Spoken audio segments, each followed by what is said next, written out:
The alarm began as a soft pulse in the darkness of the monitoring station. Within seconds it grew louder, more urgent. Technician Vrel's 3 eyes snapped open, his blue skin turning pale as he stared at the screen before him. Something was coming through the outer terminus. The outer terminus was the edge of known space, the boundary where concordate territory met the vast emptiness beyond. In 800 cycles of peace, nothing unexpected had ever come through that border. Ships announced themselves. Traders followed routes. Everyone knew the rules. This ship did not follow the rules. Vrel's 6 fingers moved quickly across the control panel. His heart beat faster as more data filled his screen. The vessel was big, very big. But that was not what made his breathing quicken. It was the energy readings. By the ancestors, he whispered. The radiation levels coming from that ship would kill any known species within hours. The fusion reactions inside it were running at temperatures that should melt any hull ever designed. The power output was enormous, wasteful, almost violent in its intensity.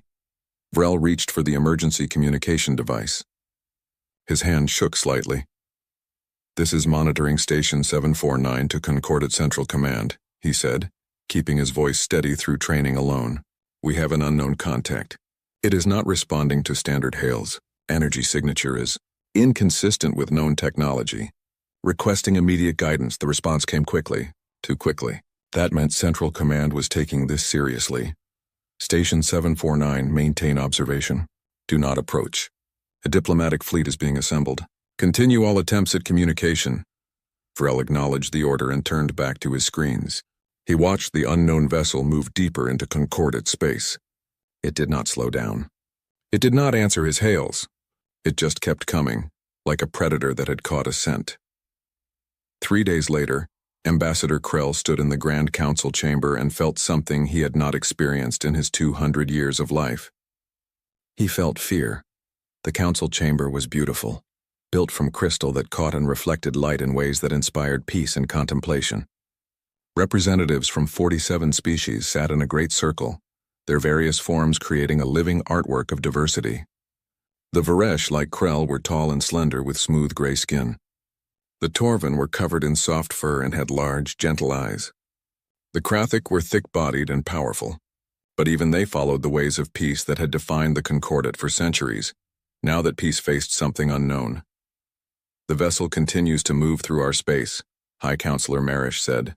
Her telepathic voice touched every mind in the chamber gently, as was proper.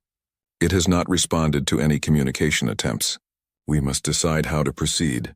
"Send warships," growled Commander Thrak of the Krathic. His species valued strength, though even they had learned to make war the Concordate way, with honor, with rules, with minimal death. "This intruder shows disrespect." "We do not know if it is an intruder," Krell said calmly. "Perhaps they cannot understand our communications. Perhaps their technology is different. We must approach with open minds and peaceful intentions." Other council members murmured agreement. The Concordate had been built on principles of understanding and diplomacy. Every conflict in living memory had been resolved through talking, through finding common ground. War was something from ancient history, from the dark times before civilization. "I propose we send a diplomatic fleet," Krell continued. 12 vessels representing multiple species. We will approach peacefully, show them we mean no harm, and establish communication. There is no problem that cannot be solved through patience and wisdom. The council voted. The measure passed easily. Violence was always the last option, never the first. Krell left the chamber feeling confident. In his long career, he had negotiated peace between feuding colonies, settled trade disputes that seemed impossible, and brought understanding to a dozen different conflicts. This would be no different. Every species, when approached correctly, could be reasoned with. He had no idea how wrong he was. The diplomatic fleet assembled quickly. 12 ships, each one elegant and efficient. They were not warships, though they carried defensive weapons as a formality. Their hulls were decorated with the symbols of peace.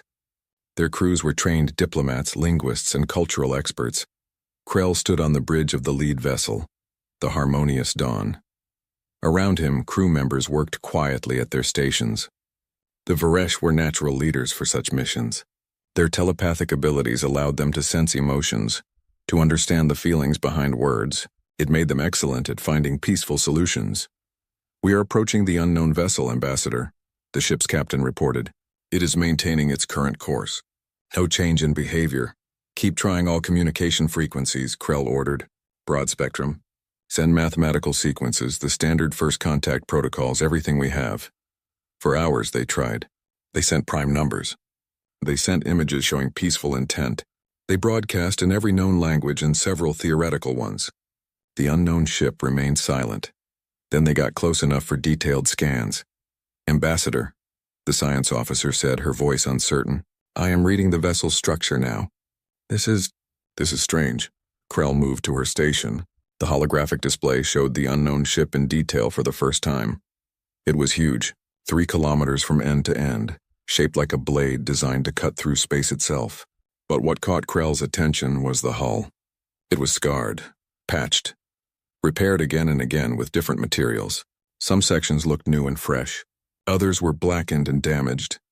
"This ship has been in combat," the science officer said quietly. "Extensive combat. Look at these impact marks. Weapons fire. And here this entire section was rebuilt. Ambassador, this vessel has been fighting for a long time." Krell felt something cold settle in his chest. The Concordat had not seen real combat in centuries. Their wars were ceremonial things, fought with rules and honor, ended quickly with few deaths. The ship looked like it had been through hell itself. "What species builds a ship like this?" the captain asked. "One that expects to fight," Krell answered softly. Before anyone could respond, every alarm on the bridge began screaming at once. "They are locking weapons on us!" the tactical officer shouted. "Multiple targeting systems. All of our ships are being painted by their scanners." The view screen suddenly blazed with light. The unknown ship had come alive. Energy surged through its hull. Weapons ports opened like hungry mouths. Targeting beams swept across the diplomatic fleet with mechanical precision. "Raise shields. Evasive maneuvers," the captain ordered. "Wait," Krell commanded. "We are here in peace. They are just being cautious. Do not make any aggressive moves. Show them we mean no harm." It was the longest minute of Krell's life. The diplomatic fleet hung in space, shields down, weapons cold, while the massive warship held them in its sights. One wrong move from either side could turn this into a tragedy. Then finally a voice crackled over the communication system. "Unknown vessels, you have entered weapons range of the UNSC Indomitable. State your intentions immediately or you will be considered hostile." The voice was harsh, mechanical, speaking a language cobbled together from the Concordat's own broadcasts. But there was something underneath it. Something that made Krell's telepathic senses recoil. This species was dangerous. "This is Ambassador Krell of the Concordat Council," he said, forcing his voice to remain calm. "We come in peace. We wish to establish communication and understanding." "We mean you no harm?" Silence. Long tense silence. Then, "Stand by." The weapons remained locked on them. The diplomatic fleet waited. And Ambassador Krell wondered for the first time in his long life if perhaps not every problem could be solved with words. After what felt like an eternity, the view screen activated. A face appeared and the entire bridge of the Harmonious Dawn went still. She was a human, though none of them knew that word yet. Her skin was darker than the Varesh, marked by what looked like old scars. Her hair was cut short, practical rather than decorative. But it was her eyes that struck them. They faced forward like a predator's eyes, like something that hunted. When she spoke, her lips pulled back slightly, revealing white teeth. The Torvin communications officer made a small sound of distress. In his species, showing teeth was a sign of aggression, a prelude to violence. "I am Captain Elena Vasquez of the United Nations Space Corps vessel Indomitable," the human said. Her voice was tired, carrying a weight that Krell could sense even without trying. "Forgive our caution. We have learned to be careful with unknown contacts." "Captain Vasquez," Krell said, bowing his head in the gesture of respect that was universal among Concordat species. "I am Ambassador Krell. We are representatives of the Concordat Council, an alliance of 47 species dedicated to peace and cooperation. We welcome you to our space." Something flickered across Vasquez's face, an emotion Krell could not quite identify. "Peace," she repeated as if the word was foreign to her. "That must be nice. Perhaps we could meet face to face," Krell suggested. "We have much to discuss. There are proper protocols for first contact situations." We can help you understand our civilization, introduce you to the Council, establish trade agreements." "Ambassador," Vasquez interrupted. Her eyes were hard. "Before we go any further, there is something you need to know. Something you need to understand about where we come from and why we are here." Krell felt a chill run through him. Her tone suggested this would not be pleasant news. 150 years ago, my people sent colony ships to a distant world," Vasquez began. "We were looking for a new home, a new start. We found one. A beautiful planet. We called it New Terra." She paused, and Krell saw something in her eyes. Pain. Old and deep. 3 years after we arrived, they came. We don't know what they call themselves. We call them the Devourers. They are a species that sees all other life as resources to be consumed. They attacked without warning, without mercy. They killed billions. The bridge of the Harmonious Dawn was completely silent now. Even the normal sounds of the ship seemed to fade away. For 150 years, Ambassador, humanity has been fighting for its survival, Vasquez continued. Her voice was steady, but Krell could sense the storm of emotions beneath it. We have fought on planets and in space. We have lost entire colonies. We have watched our worlds burn. The Indomitable is one of the last warships from our fleet. We came here to find help, or at minimum to warn others that the Devourers exist. Krell struggled to process what he was hearing. 150 years of continuous war? It was impossible. No species could sustain such a conflict. Wars in the Concordat lasted weeks at most, ended with negotiated settlements and minimal casualties. Captain Vasquez, he said carefully, the Concordat has maintained peace for 800 cycles. We have methods for resolving conflicts. Perhaps we could help mediate between your people and these Devourers. Surely there is some misunderstanding. There is no misunderstanding. Vasquez's voice was sharp now, cutting. They want to eat us, Ambassador. They want to strip our worlds bare and use us as fuel for their expansion. You don't negotiate with something like that. You fight it, or you die. The bridge crew exchanged uncertain glances. This was beyond their experience, beyond their understanding. The concept of total war, of extinction-level threats, belonged to ancient history. We will bring this before the Council, Krell said finally. They will want to hear your story. We will consider how best to help. Vasquez laughed. It was not a happy sound. You think your Council will help? Let me tell you what I see when I look at your ships, Ambassador. I see vessels designed for show, not war. I see shields that are adequate for defense but not for sustained combat. I see weapons that are powerful enough to make a point, but not to kill efficiently. You have forgotten how to fight. You have forgotten how to survive. We have evolved beyond such things, Krell said, though the words felt weak even as he spoke them. Then pray the Devourers never find you, Vasquez replied. Because if they do, your evolution will be your extinction. The transmission ended. The human ship began to power down its weapons, though its shields remained at full strength. The diplomatic fleet was left to process what they had just learned. Ambassador Krell stood in the center of the bridge and felt the foundation of everything he believed begin to crack. For 800 cycles, the Concordat had built a civilization on the principle that violence was never necessary, that all conflicts could be resolved through wisdom and patience. But as he stared at the scarred hull of the human warship, at the marks of countless battles fought for survival itself, he wondered if perhaps the galaxy was not as civilized as they had believed. And he wondered what would happen when the Concordat Council met a species that had been forged in the fires of total war. The diplomatic fleet turned and began the journey back to Concordat space. Behind them, the Indomitable maintained its position, a silent guardian watching the darkness between the stars. The galaxy was about to change. None of them knew it yet, but the age of peace through consensus was ending. The age of peace through strength was about to begin. The Grand Council chamber had never been so quiet. Every representative sat in absolute silence as they watched the transmission from the human captain. When it ended, nobody spoke for a long moment. High Counselor Maresh was the first to break the silence. Her telepathic voice was careful, controlled. This is troubling news. If what Captain Vasquez says is true, then there is a hostile species in the galaxy that we know nothing about. If it is true, Commander Thrak said. The Krathic warrior crossed his thick arms. These humans appear suddenly, tell us stories of endless war and expect us to believe them? Perhaps this is a trick. Perhaps they are the aggressors. Ambassador Krell stood. He had spent 3 days preparing his report, reviewing every scan, every piece of data his fleet had collected. I do not believe they are lying, he said. My telepathic sense detected no deception from Captain Vasquez. Only pain. Old deep pain. And their ship? You have all seen the scans. That vessel has been through combat that none of our species have experienced in living memory. One ship proves nothing, argued Counselor Vresh of the Torvan. Her fur rippled with agitation.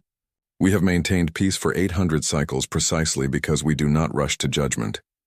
We do not act based on fear and stories. Then what do you propose? Krell asked. We observe, Marish said. We learn more.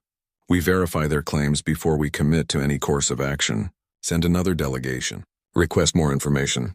Offer humanitarian aid if needed. But we must be cautious, the council voted. The decision was made. They would engage with the humans carefully, slowly, following all proper protocols. Krell felt a strange unease as he left the chamber. In his centuries of diplomatic work, he had learned to trust his instincts. And his instincts told him that the Concordat was making a mistake. They were treating this like any other first contact situation, but the humans were not like any other species they had encountered. 2 weeks later, Ambassador Krell returned to the human ship with a larger delegation. This time he brought experts, xenobiologists, historians, military analysts. If the humans were willing to share their story, the Concordat would listen properly. They were transported aboard the Indomitable via shuttle.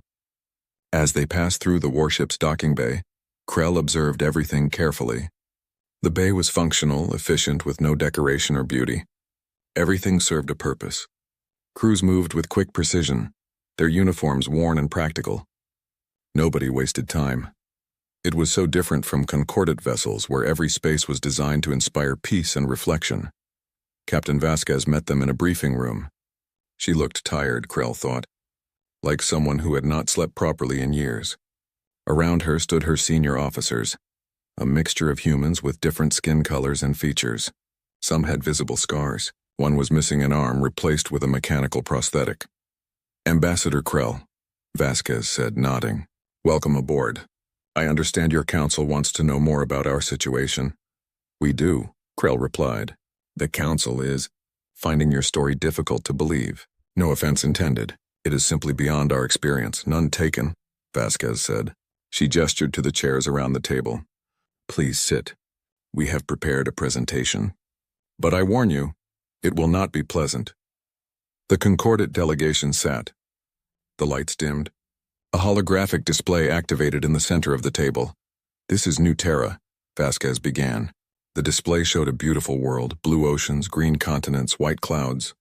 153 years ago, 50,000 humans arrived here. We built cities. We started farms. We thought we had found paradise. The image changed. Now the planet was burning. Dark shapes moved through the sky, organic vessels like massive insects. The devourers arrived without warning, Vasquez continued. Her voice was flat, emotionless.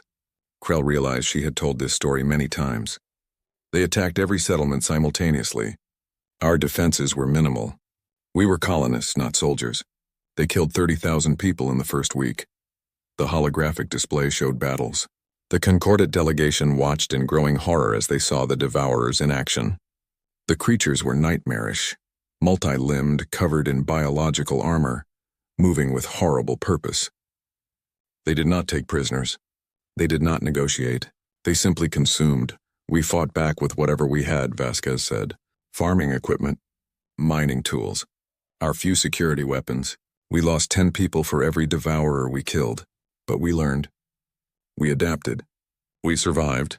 The images showed the evolution of human warfare. Crude fortifications becoming sophisticated bunkers, simple weapons being replaced by purpose-built military hardware, civilians becoming soldiers. Within 5 years we had built an actual military. Vasquez continued. We had no choice. The devourers kept coming. They would strip one area of resources and move to another. We learned their patterns. We learned how to hurt them.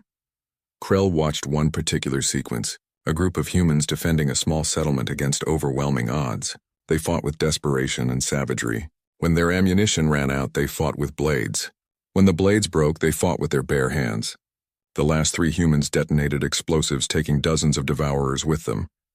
That was the defense of Hope Valley, Vasquez said quietly.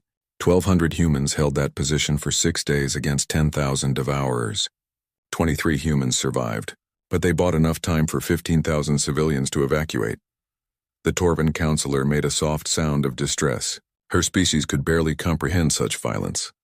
This is one example of thousands, Vasquez continued. For 150 years, every human on New Terra has lived with war as a daily reality. We have lost dozens of settlements, millions of people, but we are still here. We are still fighting. The display changed again, showing the Indomitable and other warships.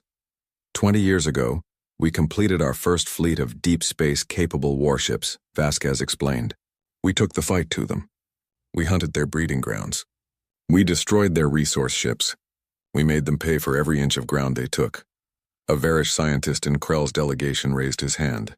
Captain, I must ask, how do you maintain morale? How do your people continue fighting for so long? In our history, wars that lasted more than a few months led to social collapse. Vasquez smiled, but it was a sad expression. We fight because we have no choice.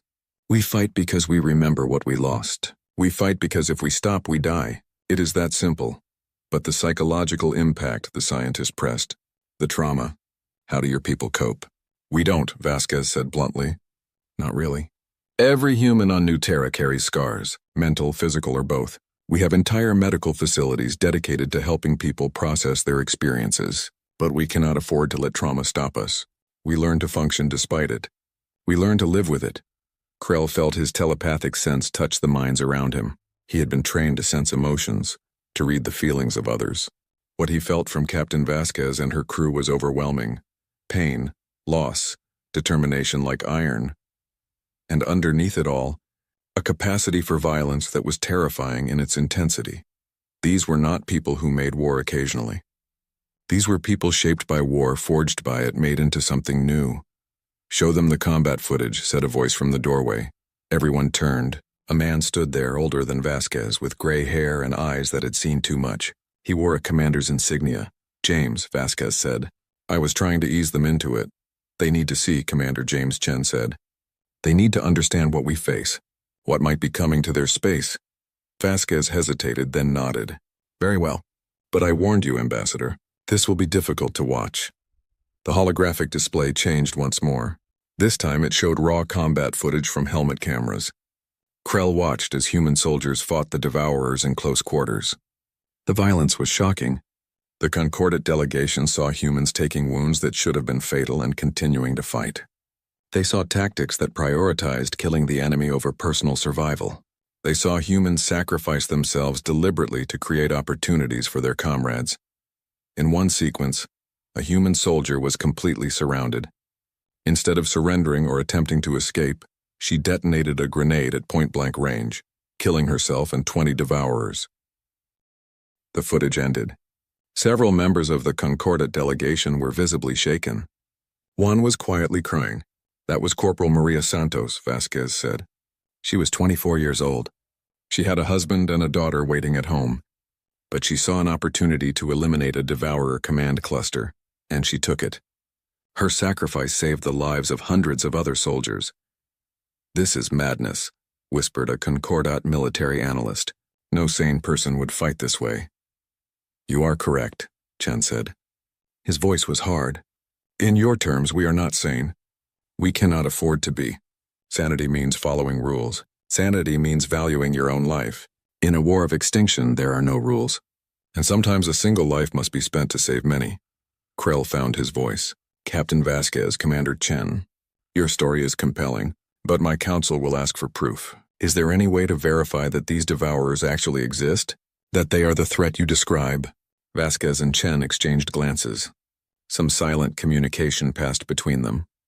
We brought something with us, Vasquez said finally. We hoped we would not need to show it. But yes, we have proof. She touched a control panel. Bring it up. 10 minutes later, the Concordat delegation stood in a sealed observation room deep in the Indomitable's hull.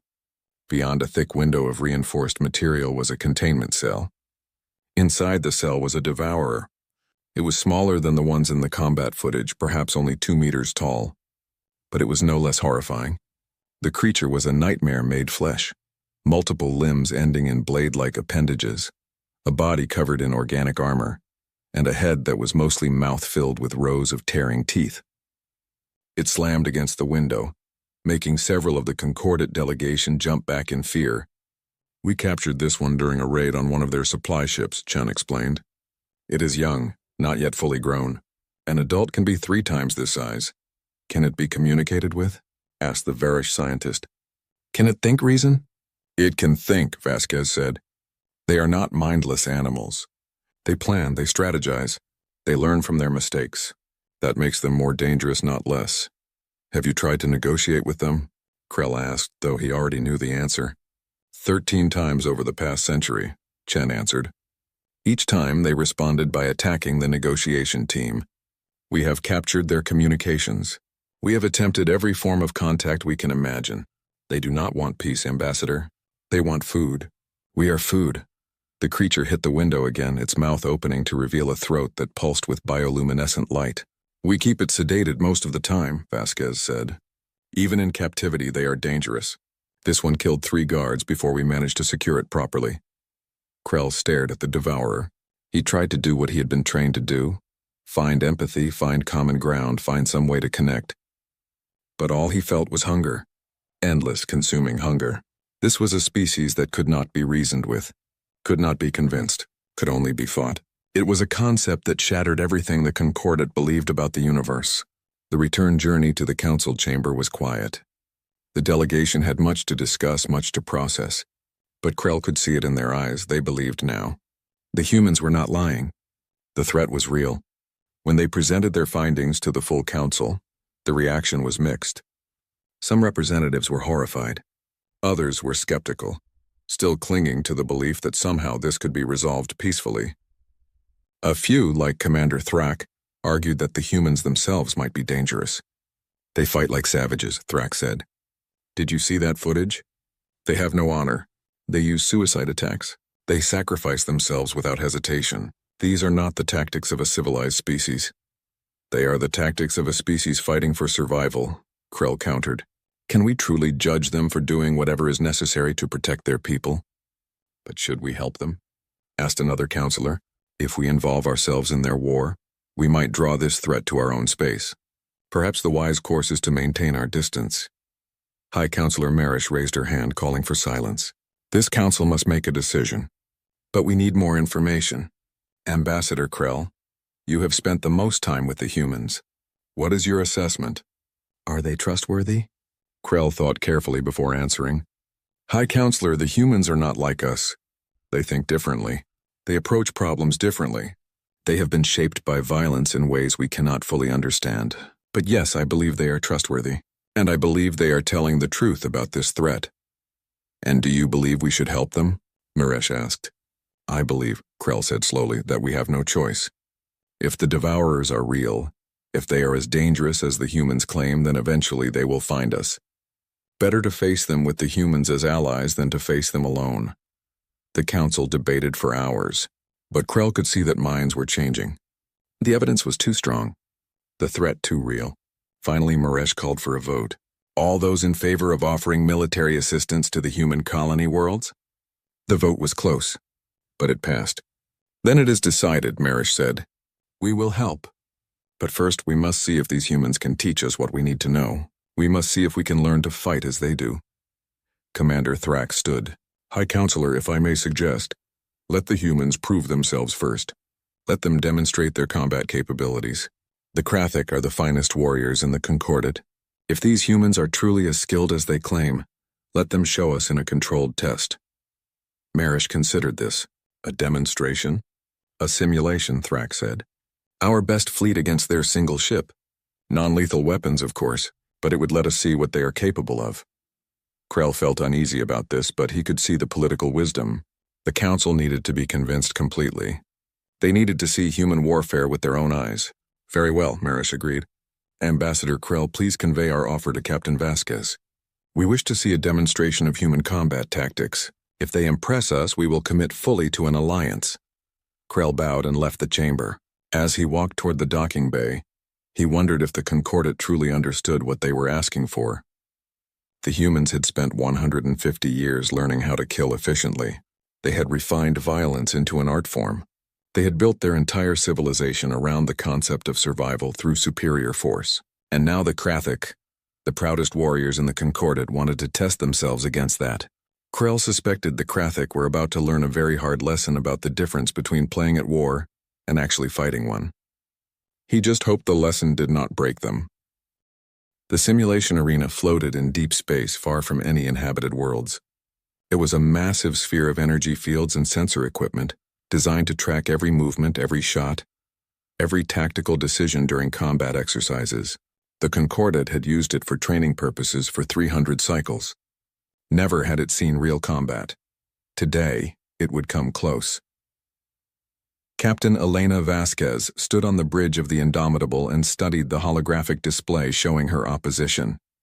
6 Krathic heavy cruisers arranged in a perfect diamond formation.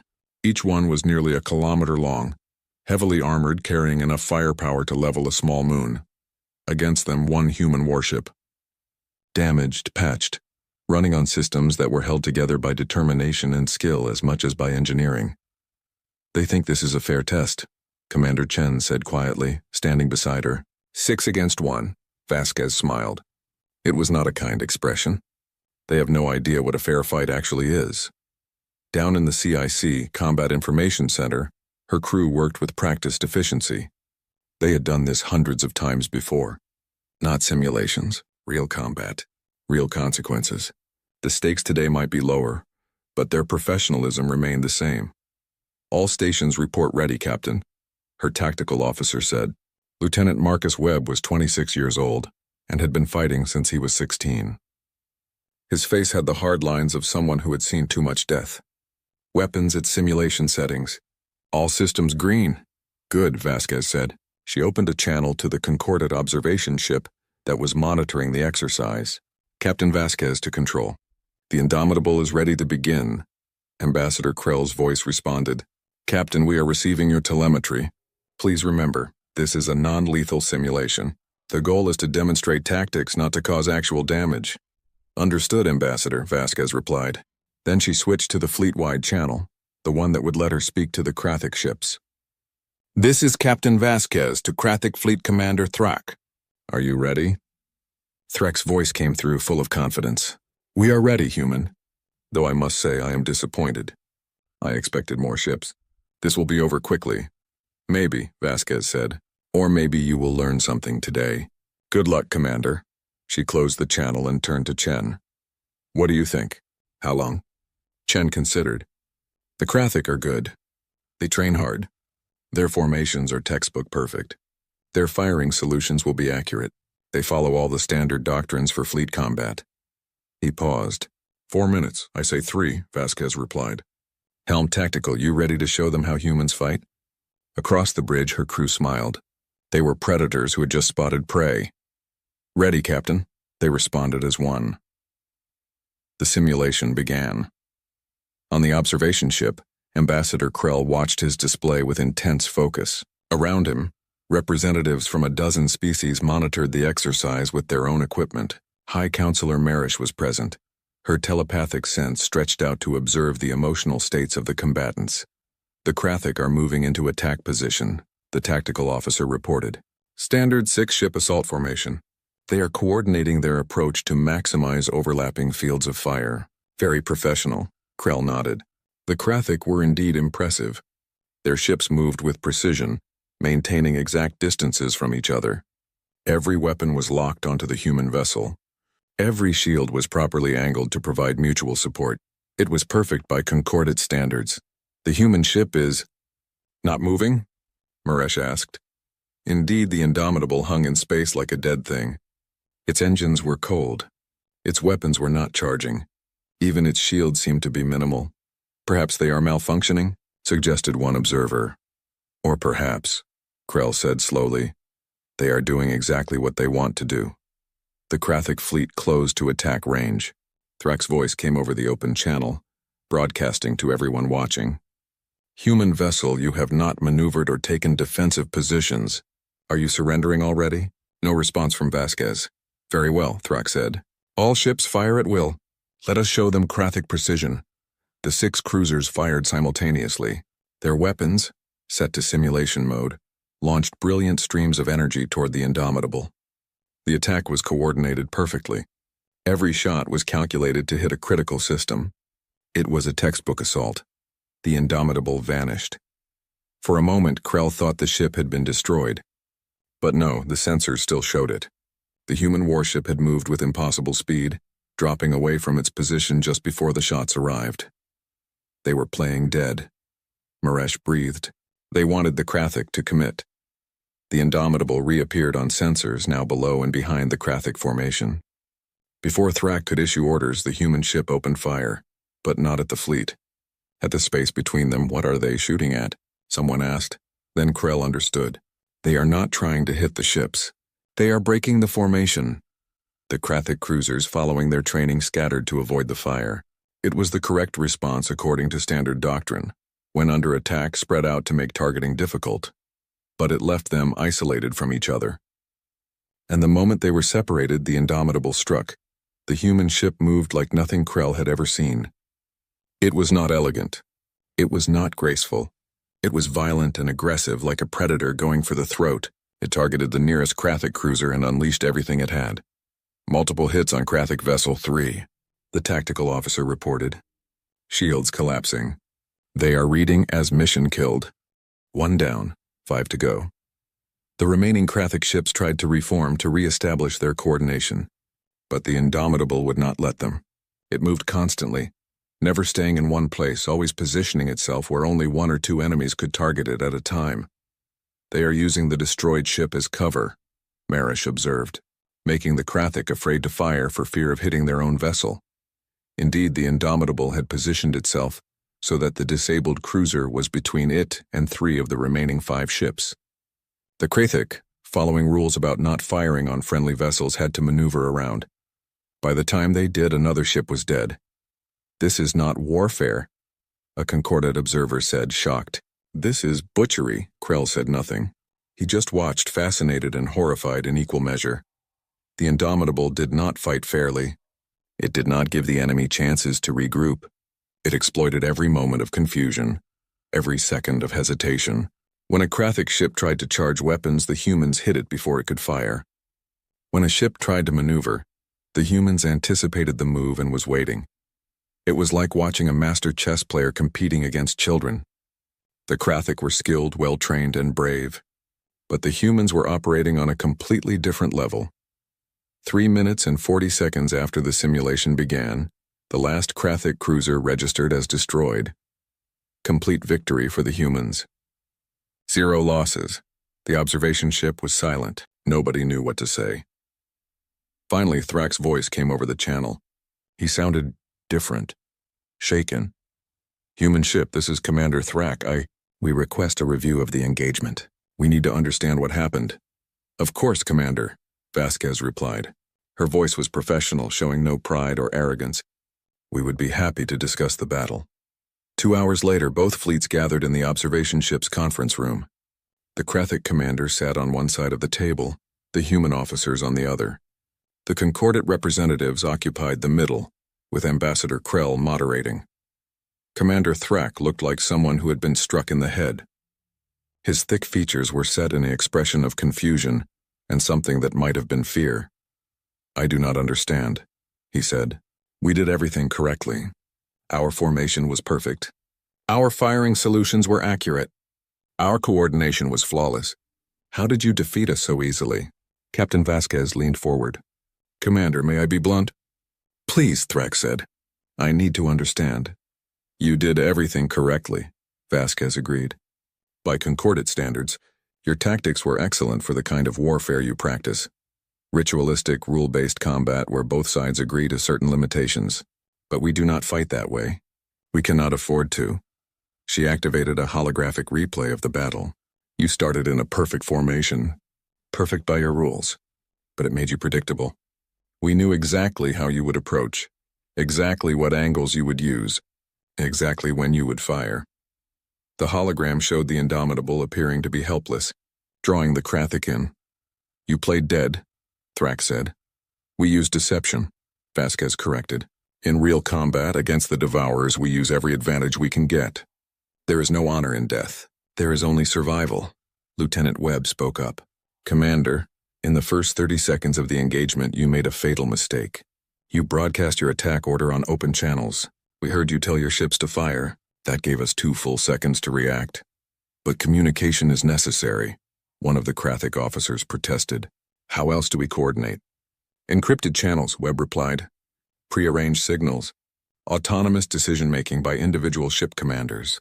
Never tell your enemy what you are about to do. The hologram continued. It showed how the Indomitable had deliberately fired between the Krathic ships, forcing them to scatter. You broke our formation, Thrak observed. We isolated you, Chen corrected. In human naval doctrine, the first goal is always to prevent the enemy from fighting as a cohesive unit. Separate and destroy. Never fight the whole enemy force at once if you can help it. But that seems dishonorable, a Krathic officer said. Vasquez's expression hardened. Commander, let me tell you something about honor. We lost a colony world called New Hope. 5 million humans lived there. When the Devourers attacked, our fleet was outnumbered. We could have fought honorably, followed all the rules of war, and died bravely. Instead, we ambushed them from behind an asteroid field. We used their own dead ships as shields. We lured them into a trap, where our ground-based artillery could tear them apart. We did not fight with honor. We fought with desperation and cunning, and we saved 4 million people. She paused, letting that sink in. Honor does not feed the hungry. Honor does not heal the wounded. Honor does not bring back the dead. In a war of extinction, the only thing that matters is winning. Everything else is luxury. The room was silent. The Krathic officers looked at each other, their certainty crumbling.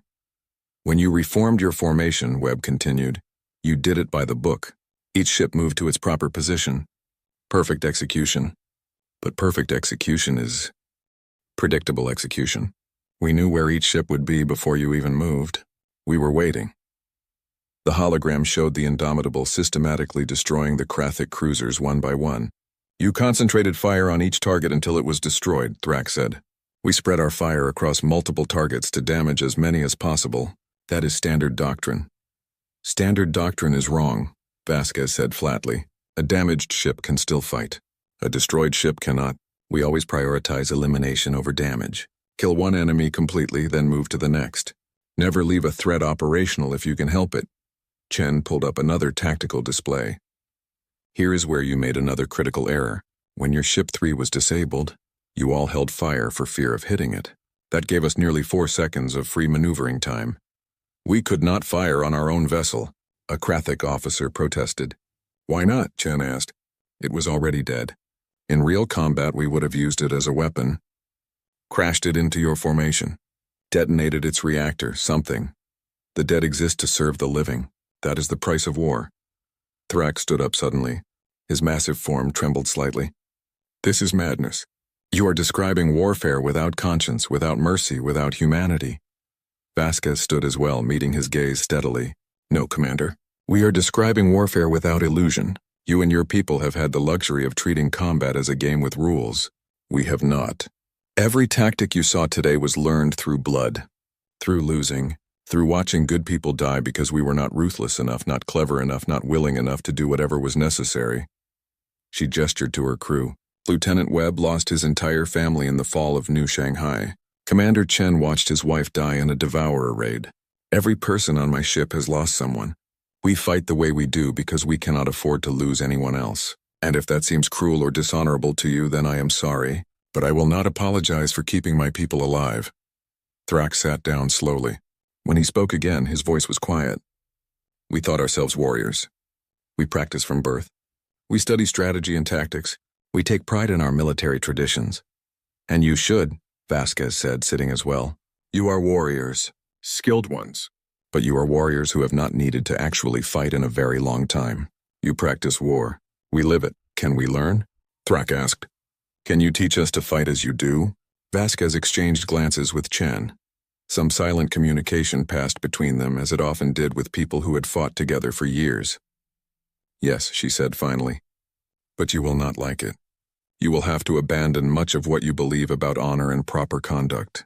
You will have to accept that sometimes good people must do terrible things. You will have to learn to live with the weight of decisions that kill your own people to save more. And once you learn these things, you cannot unlearn them. The Concordat will never be the same. High Counselor Marish spoke for the first time since the meeting began. Her telepathic voice carried a note of sadness. Perhaps that is necessary. Perhaps we have been children playing in a garden, not realizing there are wolves in the forest beyond. Krell felt the truth of her words. For 800 cycles, the Concordat had built a civilization on the assumption that the universe was fundamentally reasonable, that conflicts could be resolved through wisdom and patience, that violence was never truly necessary. The humans had shown them the flaw in that thinking. The universe did not care about their philosophy. Sometimes survival required the capacity for violence, the willingness to do what was necessary, no matter how distasteful. If the Devourers come here, Marish continued, we will need to be ready. Ambassador Krell, you spoke with Captain Vasquez extensively. Tell me honestly, are these tactics necessary, or are the humans simply more violent than required? Krell thought about the footage he had seen.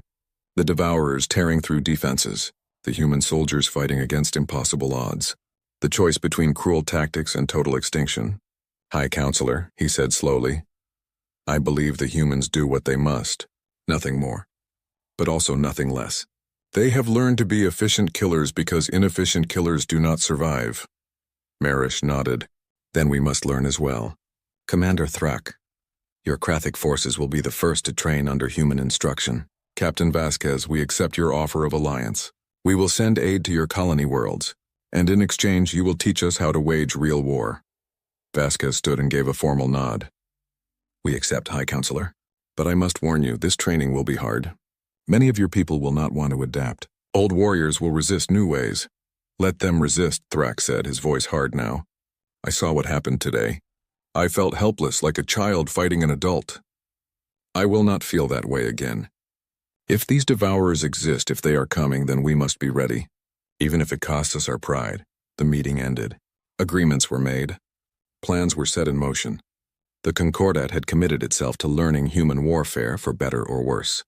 As the representatives filed out, Krell stood by the window and looked at the Indomitable. The scarred warship hung in space, a monument to humanity's struggle for survival.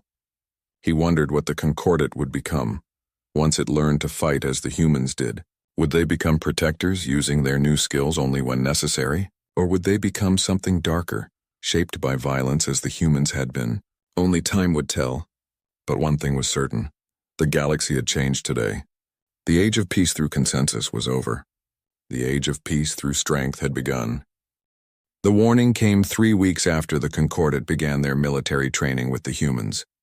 It came as a scream across every deep space sensor array.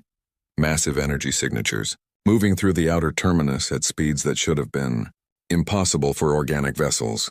The Devourers had arrived. Ambassador Krell stood in the Grand Council chamber and watched the tactical display with a feeling of ice spreading through his chest. 32 contacts, 32 massive bioships, each one larger than the biggest vessels in the Concordat fleet.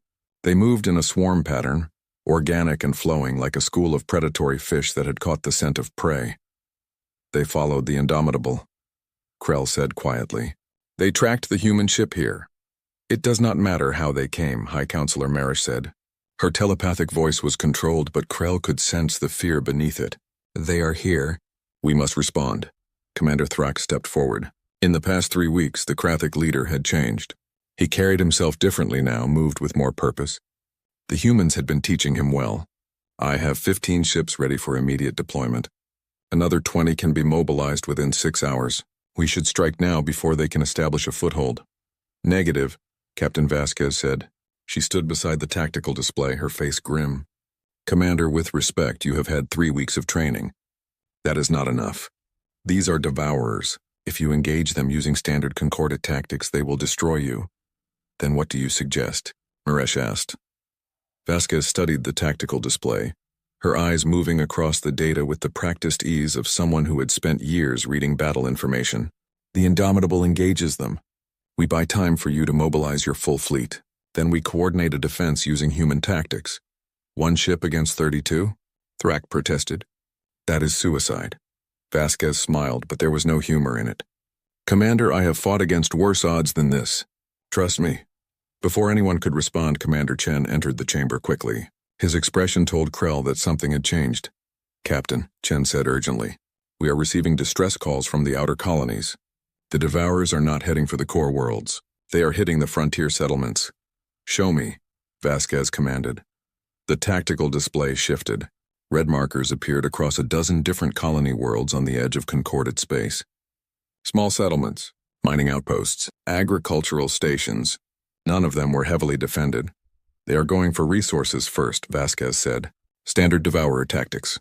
Hit the weak targets, consume what they can, then move to the harder ones once they have built up their strength." "We must defend them," Marish said. "Every life matters." "We cannot defend them all," Vasquez replied bluntly. "We do not have enough ships. If we spread our forces thin, the Devourers will destroy us piece by piece. We need to concentrate our strength." "Are you suggesting we abandon those people?" Krell asked, horror in his voice. Vasquez turned to him and her eyes were hard. "I am suggesting we make the hard choice. We evacuate who we can. We delay the Devourers where possible, but we do not sacrifice our main fleet trying to hold positions we cannot defend. That is how you lose wars." The chamber erupted in protest. Representatives from a dozen species spoke at once, their voices rising in anger and fear. The Concordat had never abandoned its people. It was unthinkable. Marish raised her hand, calling for silence. "Captain Vasquez, I understand your logic, but we are not humans. We cannot simply abandon our people to save the majority. That goes against everything we believe." "Then you will all die believing it," Vasquez said. There was no anger in her voice, only a tired certainty. "High Counselor, I have seen this before. Dozens of times. You want to save everyone. That is admirable. But the Devourers are counting on that. They know you will split your forces to defend each colony. They will overwhelm you one group at a time. What would you have us do?" Marish asked. "Fight smart. Fight ruthless. Accept that some will die so that more can live." Vasquez pointed to the tactical display. "We establish a defensive line here, along the inner colonies. We evacuate everyone behind that line. Anyone who cannot be evacuated, we arm them. We teach them to fight. We buy time. And the ones who cannot fight?" Krell asked quietly. Vasquez met his gaze. "Then they die, and we make sure their deaths mean something." The chamber fell silent. It was the Concordat's first real lesson in the mathematics of survival. Not everyone could be saved. Trying to save everyone meant losing everything. Finally, Thrax spoke. "The captain is right. This is war, real war. We either fight it properly or we lose." He turned to Marish. "High Counselor, I request permission to take my fleet to support the human ship. Let us delay the Devourers while the rest of the Concordat mobilizes." Marish looked around the chamber. She saw fear in every face, but also determination. The Concordat was being tested and they would not fail. "Permission granted," she said. "Commander Thrak, Captain Vasquez, defend our people. Buy us time. The full fleet will join you as soon as possible." Vasquez saluted. It was a human gesture, but it felt appropriate.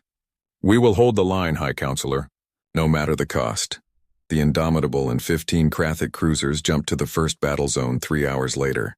They emerged near a colony world called Praxis Minor, a small mining settlement with 20,000 inhabitants. The Devourers had already begun their assault.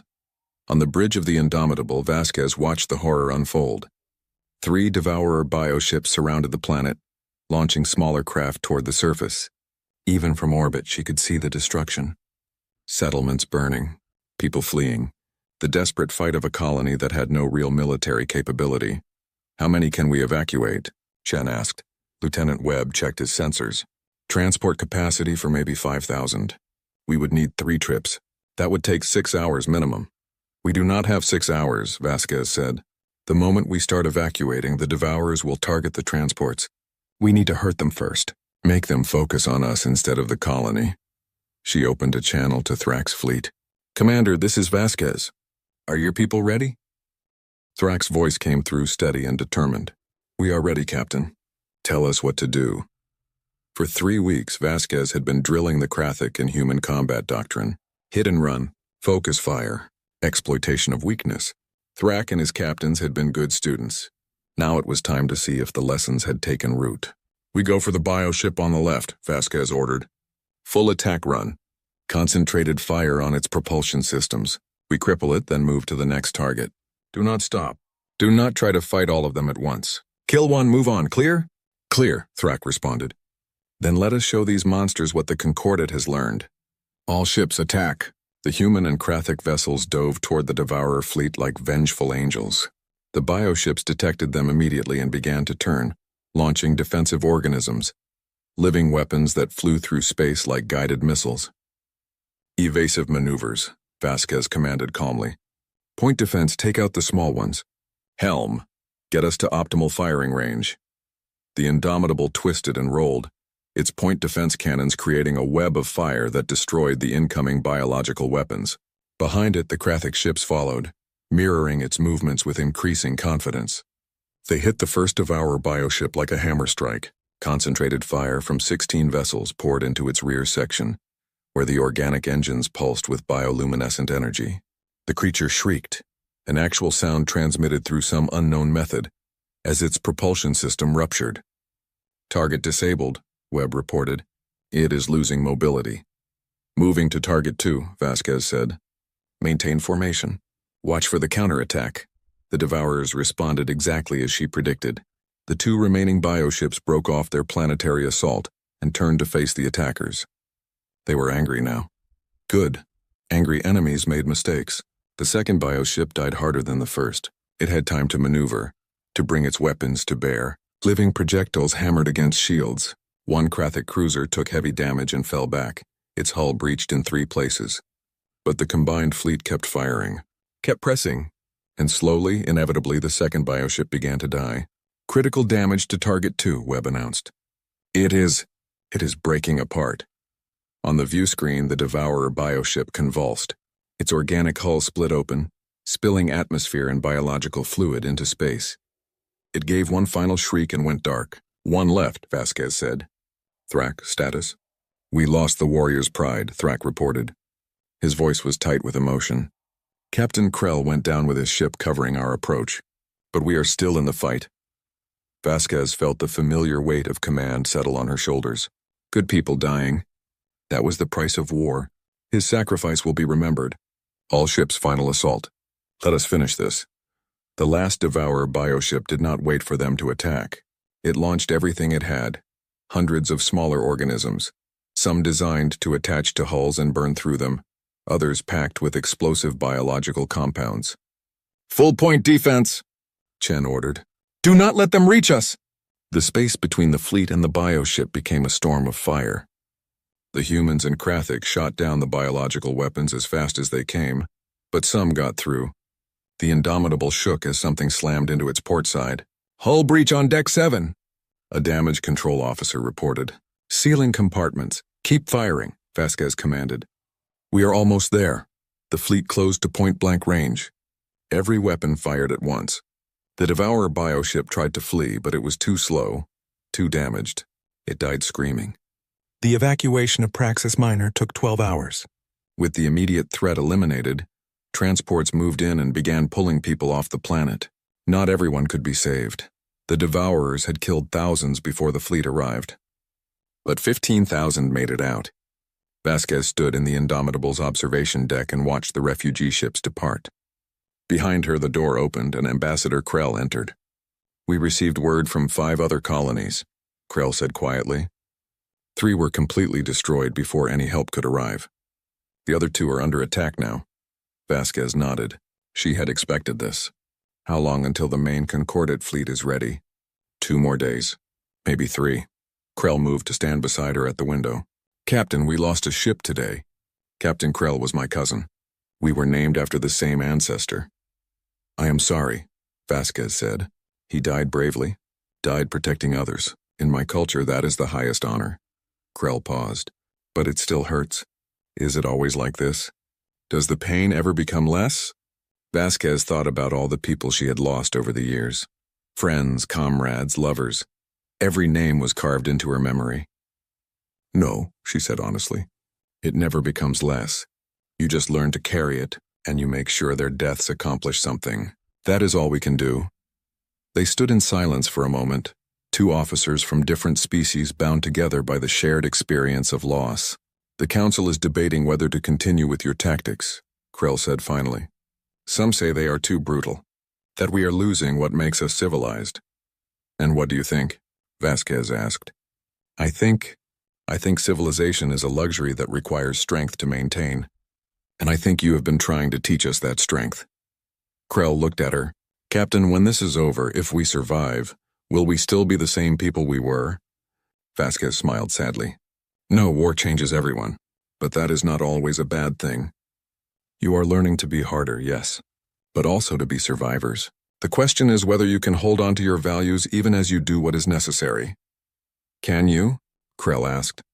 Do humans still have values after 150 years of war? Vasquez pointed to the refugee ships. We just spent 12 hours evacuating people we barely know, from a world that is not ours. We did this knowing the devourers might return at any moment. We risked our lives for strangers. Does that answer your question? Krell bowed his head. Yes, it does. An alarm sounded. Both officers snapped to attention immediately. Captain to the bridge, Chen's voice came over the intercom. We have a problem. A big problem. They ran to the bridge together. When they arrived, the tactical display showed something that made Vasquez's blood run cold. The remaining Devourer fleet, 29 bioships, was converging on a single point. They were not spreading out to hit multiple targets. They were concentrating. Where are they going? Krell asked. Webb worked his console rapidly. Running trajectory analysis. Oh no. They are heading for Sanctum. Sanctum, the capital world of the Concordat. Home to 3 billion people from 47 different species. The heart of everything the Concordat had built over 800 cycles. How long until they arrive? Vasquez asked. 18 hours, Webb said. And our main fleet will not be ready in time. Vasquez stared at the display. 29 Devourer bioships, against her damaged warship and 14 Krathic cruisers. The mathematics were simple and brutal. They could not win, but they could delay. They could buy time. They could give the Concordat a chance to evacuate their capital, to prepare defenses to survive. Send word to High Counselor Marish, Vasquez said. Her voice was steady, though she knew what this decision meant. Tell her we are going to engage the Devourer fleet at the Torvin Nebula. We will hold them there as long as possible. She needs to evacuate Sanctum and prepare every ship available for a last stand. Captain, Chen said quietly, the Torvin Nebula is a dead end. If we go in there, then we do not come out, Vasquez finished. I know, James, but it gives them time. It gives them a chance. Thrak's face appeared on the communication screen. The Krathic commander had been listening. Captain Vasquez, my ships will fight with you. We will buy the time our people need. You do not have to do this, Vasquez said. This is not your war. You are wrong, Thrak replied. This is exactly our war. You taught us that sometimes good people must make hard choices. This is our choice. We stand with you. Krell looked at Vasquez. Ambassador to the Council, he said formally. I request permission to remain aboard the Indomitable during the battle. You will likely die, Vasquez said bluntly. Then I will die doing something that matters, Krell replied. Is that not what you told me? Make their deaths accomplish something. Vasquez nodded slowly. Welcome aboard, Ambassador. Helm set course for the Torvin Nebula. All ships prepare for combat. This is going to be our last fight. Let us make it count. The fleet turned toward its fate. Behind them, Concordat space began the largest evacuation in its history. Ahead of them, the Devourers closed in for the kill. But they would not find easy prey. They would find humans who had learned how to fight through 150 years of war, and they would find Concordat forces who had finally learned what real warfare meant. The battle for the survival of civilized space was about to begin. The Torvin Nebula was beautiful in a way that made it perfect for dying. Clouds of stellar gas glowed with colors that no natural atmosphere could produce. Blues and purples and brilliant golds. Ancient stars had died here, their final explosions creating this cosmic garden. Now more death was coming to join them. Captain Elena Vasquez stood on the bridge of the Indomitable and watched her crew prepare for battle. They moved with the calm efficiency of people who had done this many times before. Every station was manned. Every weapon was loaded. Every shield generator was running at maximum capacity. They all knew this was probably the last battle. Nobody spoke about it. They did not need to. 15 ships against 29, Commander Chen said quietly, standing beside her. I have seen worse odds. Liar, Vasquez replied, but she smiled slightly. Remember New Shanghai? We had 16 ships there. And one. Barely. Chen's expression grew distant, remembering that battle. Remembering the cost. Elena, if this goes badly, it will go badly, she interrupted. The question is whether it goes badly enough to matter. Whether we buy enough time. She opened a fleet-wide channel. Every ship, human and Krathic, received her transmission. This is Captain Vasquez to all vessels. In a few minutes, 29 Devourer bioships will emerge from FTL at the edge of this nebula. They are heading for Sanctum, for the heart of the Concordat, for 3 billion people who cannot defend themselves. She paused, letting that sink in. We are 15 ships. We are outgunned. We are outmassed. By every logical measure, we should run. We should save ourselves and let someone else fight this battle. Another pause. She could feel every eye on every ship focused on her words. But we are not going to do that, because we know something the Devourers do not. We know that sometimes numbers do not matter. Sometimes determination matters more than mass. Sometimes 15 ships crewed by people who refuse to surrender can hold the line against anything. On the bridge around her, crew members straightened at their stations. She could see it in their eyes, the resolve hardening into certainty. We are going to hurt them. We are going to make them bleed. We are going to buy our people time to evacuate, time to prepare, time to live. And if we die doing it, then we die knowing we stood between the darkness and the light. There is no greater purpose than that. She looked at Chen, at Lieutenant Webb, at every face on her bridge, these people who had become her family through shared struggle. All ships, she said, weapons free. Show them what happens when they threaten our worlds. Show them what happens when they face humans and Concordat fighting together. Make them remember this day. Captain, Webb said, detecting FTL signatures. They are coming. Here we go, Chen murmured. Space tore open. One by one, the Devourer bioships emerged from faster-than-light travel. They were massive, each one a nightmare of organic technology. Living ships grown rather than built, covered in armor that looked like insect carapace. They moved with purpose, ignoring the nebula's beauty, seeing only the prey ahead. All ships, Vasquez commanded. Attack pattern Omega, execute. The human and Krathic fleet split into 3 groups. It was not what the Devourers expected. Most species tried to concentrate their strength when outnumbered. But Vasquez was not most commanders. The 3 groups dove at the Devourer formation from different angles, each one targeting different sections of the enemy fleet. The bioships tried to adjust, but coordination took time. Time was what Vasquez was buying. The first salvos lit up the nebula. Energy weapons and kinetic rounds tore through space, mixing with the natural glow of the stellar gases. The Indomitable led its group straight at the largest Devourer bioship, weapons firing continuously. Direct hits, Webb shouted. Their shields are holding, but we are getting through. Keep firing! Do not let up, Vasquez ordered. Around them, the battle became chaos. But it was controlled chaos. Human chaos. The Krathic ships followed the battle plan perfectly, supporting each other, covering weaknesses, exploiting openings. 3 weeks of training showed in every maneuver. A Devourer bioship exploded, torn apart by concentrated fire from Commander Thrax's group. Then another. The Concordat forces were fighting with a viciousness that surprised even the Devourers, but the cost was already mounting. A Krathic cruiser took a direct hit from a biological weapon that burned through its shields and hull. The ship broke apart, spilling atmosphere and crew into space. They are adapting, Chen reported, learning our patterns. Then we changed the patterns, Vasquez replied. All ships switched to attack formation Delta, random intervals. Keep them guessing. The battle raged for 20 minutes. Then 30. The human and Krathic ships danced through the nebula, using the gas clouds for cover, emerging to strike and then vanishing again. Classic guerrilla tactics. Thrak and his Krathic were learning fast, adapting in real time. But there were too many Devourers. For every bioship they destroyed, 2 more closed in. The defenders were being worn down, slowly but inevitably. We have lost 4 Krathic ships, Webb reported. 3 more are heavily damaged, and our shields are down to 40%. Vasquez checked her tactical display. They had destroyed 7 Devourer bioships. It was a good exchange rate, almost 2 for 1. But it was not enough. 22 bioships remained, and they were pushing through toward Sanctum. Time for a different tactic. Chen, What is the status of our reactor? Vasquez asked. Chen's eyes widened. He knew what she was thinking. Functional. Running hot but stable. Elena, you cannot be serious. I am very serious. If we cannot stop them with weapons, we stop them another way. She opened the fleet channel. All ships, this is Vasquez.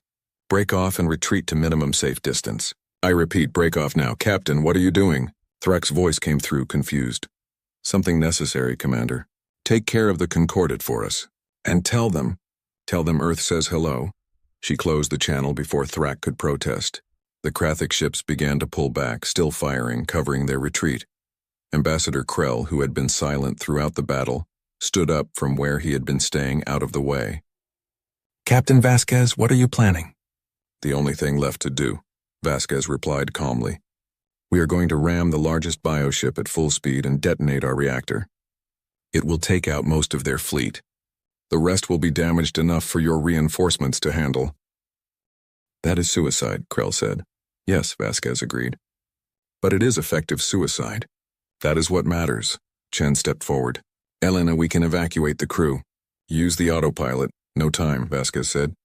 And we cannot risk the Devourers destroying the ship before we reach them. This needs someone at the helm. You know that. She looked around the bridge. But I am not asking all of you to die with me.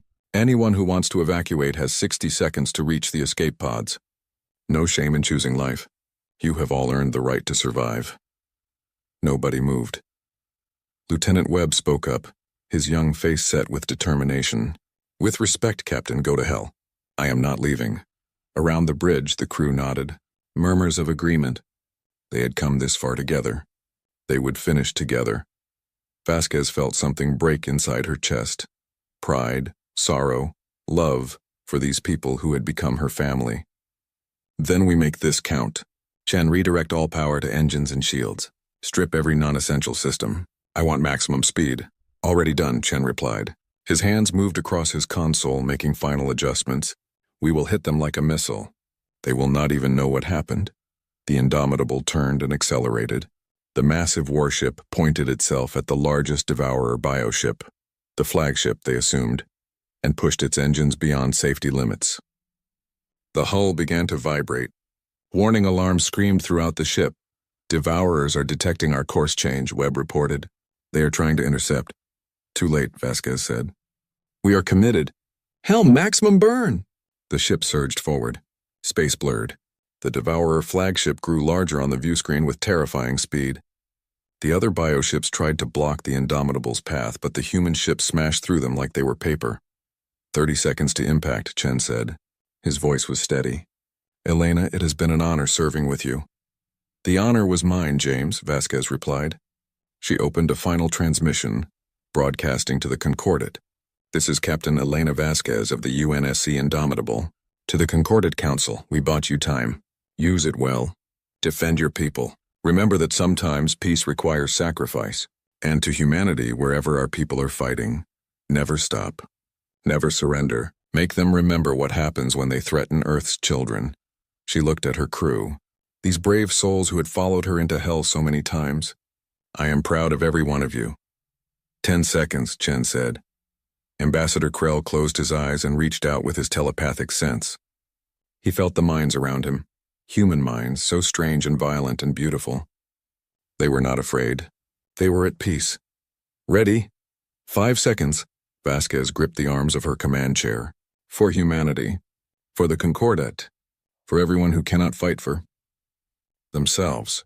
2 seconds. The Indomitable hit the Devourer flagship at a significant fraction of the speed of light. Then, Captain Elena Vasquez detonated the reactor. The Autu explosion was visible from 3 star systems away.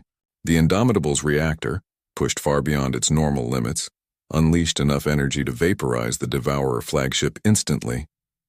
The shockwave expanded outward, tearing through the remaining bioships like a cosmic hand swatting insects. 14 Devourer bioships died in that explosion. Another 5 were so heavily damaged they could no longer fight.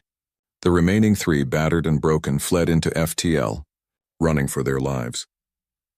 The threat to Sanctum was ended. In the aftermath, Commander Thrak's fleet moved through the debris field, searching for survivors.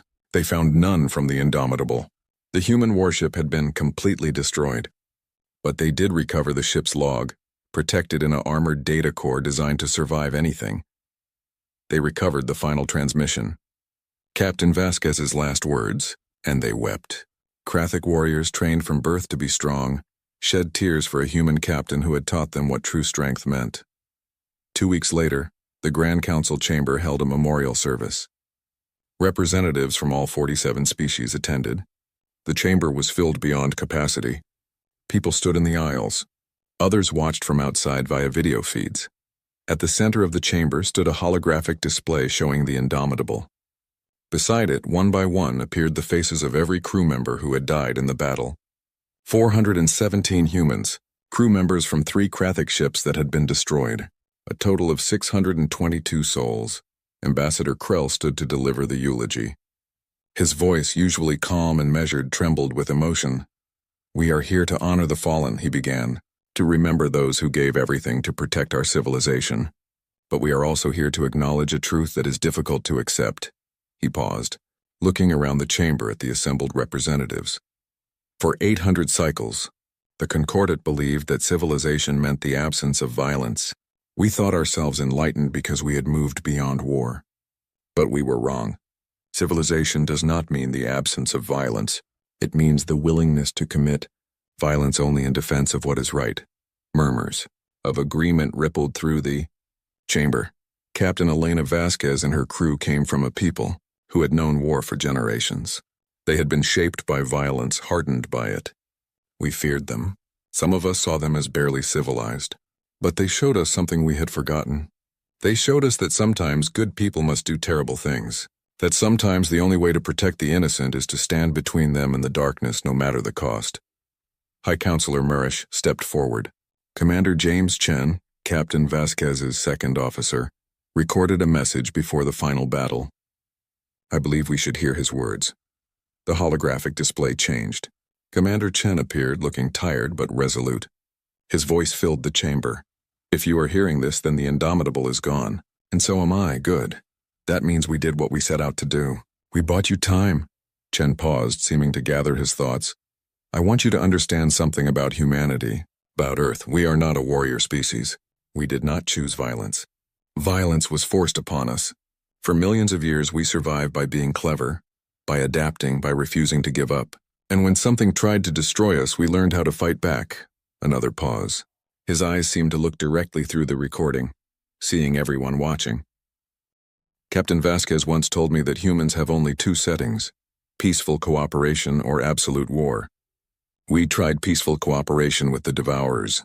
They chose war, so we gave them war, and we will keep giving them war until they are gone or we are."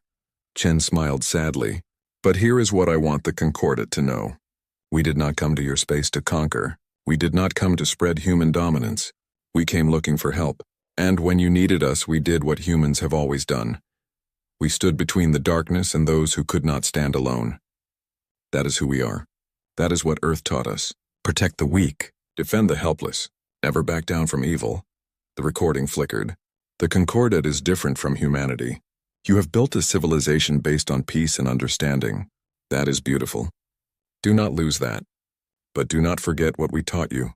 Peace requires the strength to defend it. Never forget that lesson. Never forget what happened here." The recording ended. The chamber was silent for a long moment. Then someone began to clap, then another. Within seconds, the entire chamber was applauding, the sound echoing off the crystal walls. 3 months after the battle, a Concordat diplomatic vessel entered human space. It was the first official contact with the human colony worlds. They brought news of the battle, of the sacrifice, of the memorial. They also brought a proposal. High Counselor Murish herself led the delegation. She met with the human colonial government on New Terra, in a city that was still rebuilding from Devourer attacks. "The Concordat Council has voted unanimously," Murish said. "We wish to offer humanity full membership in the Concordat. But more than that, we wish to propose a new position. Wardens of the Concordat. Human forces would be responsible for training our military, maintaining our defenses, and standing ready for threats we cannot handle alone." The human colonial governor, an older woman named Sarah Martinez, considered this carefully. "You are asking us to be your soldiers." "No, Marish replied. "We are asking you to be our teachers, our guardians, our partners." Captain Vasquez showed us that we had become complacent, soft. We forgot that the universe is not always kind. "You can help us remember, help us stay strong, but we want to do this together, not as conquerors and conquered, but as equals." Governor Martinez looked at the holographic display showing the rebuilt Indomitable Memorial on Sanctum. It had become the most visited site in Concordat space. Millions came every day to pay their respects.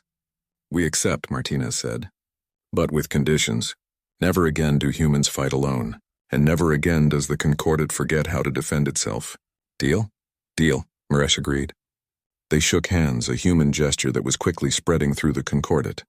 The alliance was sealed. 1 year later, the changes were visible everywhere. Joint human Concordat fleets patrolled the borders. Former pacifist species now trained in combat tactics under human instruction. The Concordat had not abandoned its ideals of peace and cooperation. But those ideals were now backed by the strength to enforce them. On Sanctum, a massive statue had been erected in the central plaza. It showed Captain Elena Vasquez standing with one hand extended, as if offering help. Behind her, the Indomitable rose into the sky. At the base of the statue, a simple inscription: "She came from the stars to warn us. She stayed to save us. She gave everything to protect us. Remember her sacrifice. Honor it by staying strong." A young Varesh girl stood before the statue. She wore the uniform of the Concordat Defense Force, a new organization combining human and alien military philosophy. She was part of the first generation to grow up after first contact, the first generation that would never know the false comfort of believing the universe was safe. She placed her hand on the statue's base and whispered, "We remember. We are ready." Around her, the city bustled with life. Humans and dozens of alien species working together, living together, building together. The Concordat had changed. It was harder now, more pragmatic, but also stronger, more resilient. The galaxy had learned an important lesson. Peace was not weakness, but peace required the courage to defend it. Required people willing to stand in the darkness so others could live in the light. Some called the humans saviors. Others called them necessary evil. A few still feared them, worried about what they represented, the capacity for violence in service of good. But everyone agreed on one thing. First contact with humanity was the day the Concordat grew up. The day they learned that ideals without strength were just wishes. The day they understood that civilization was not the absence of violence, but the wisdom to use violence only when absolutely necessary. And on the frontier, where human and Concordat forces fought side by side against the remaining devourers, a new saying emerged. When things looked darkest, when the enemy seemed overwhelming, soldiers would look at each other and say, "Remember the Indomitable," and they would fight on. Because that was what Elena Vasquez and her crew had taught them. That sometimes facing impossible odds with determination and courage was enough. That sacrifice for others was the highest calling. That standing together was stronger than any force that could be brought against them. The devourers learned this lesson too late. They had expected the Concordat to crumble, expected soft civilized species to fold under pressure. Instead, they found humans who refused to quit. And they found a Concordat that had learned to fight from those humans. One by one, the devourer breeding worlds fell. Their fleets were hunted down and destroyed. The war continued for 3 more years, but the outcome was never in doubt. The combined human Concordat forces were too determined, too skilled, too absolutely unwilling to accept defeat. When the last devourer bioship was destroyed, there was no celebration. Only quiet reflection. War had taken its toll on everyone, but they had survived. They had protected their homes. They had proven that civilization could be strong without being cruel. And in the memorial garden on Sanctum, where Captain Vasquez's statue stood watch over the city, a new generation of warriors came to remember. To learn, to understand what sacrifice meant, the galaxy was changed forever. The age of peace through consensus was over. The age of peace through strength had begun. And somewhere in the vastness of space, the spirit of the Indomitable sailed on. A reminder, a warning, a promise. We stand together. We defend each other. And we never ever give up. That was humanity's gift to the galaxy, and the galaxy would never forget it.